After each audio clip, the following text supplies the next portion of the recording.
How to draw a rectangle by area.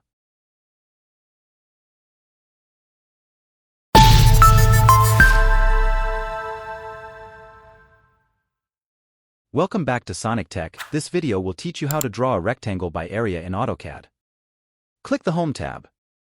Draw panel. Then the rectangle command, or just type REC in the command line, then click Enter.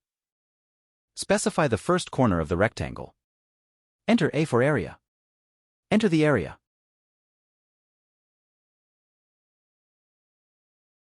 Enter the value for the length or width and do one of the following. Enter L to enter the length. So, the width is calculated based on the length and the area.